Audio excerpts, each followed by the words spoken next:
It's Yale Spectre demonstrating homework 2.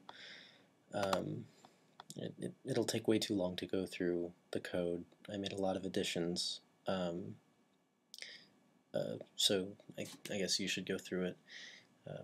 For now, I'll just demonstrate it working as desired.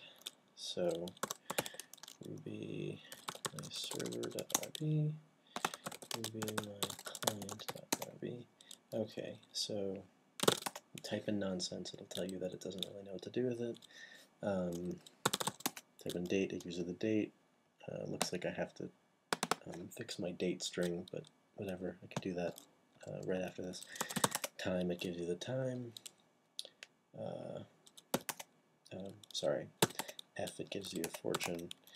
And I guess the coolest part is this over here.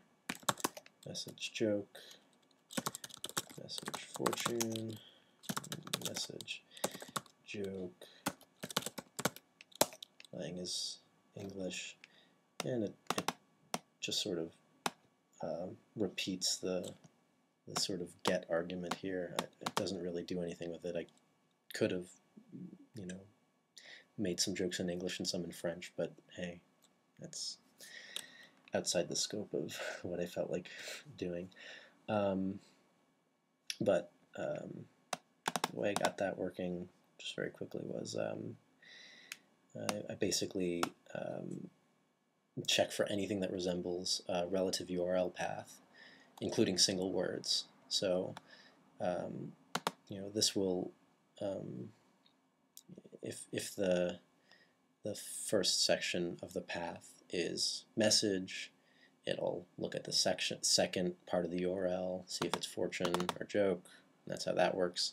If it's date, it does date. If it's time, it does time. And yeah, it's, I guess Rails-like routing, but really basic. I guess the header is the only other important thing I really have to touch upon.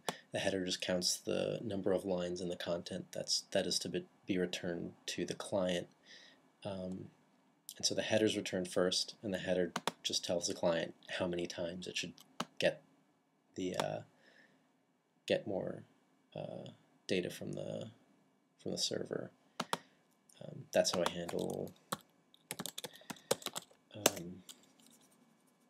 transferring files over. I just add it line by line to the content variable.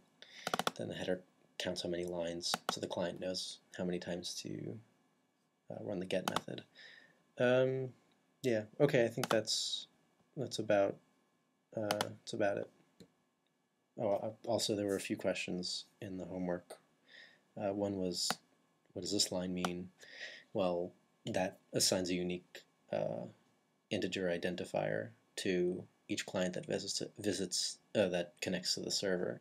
So when I connect to the server, it increments the class variable client ID. Yeah, that's that. And what else? What was the other question? God, well, I don't know. I put it in a comment somewhere, so you'll see it. Okay, thanks.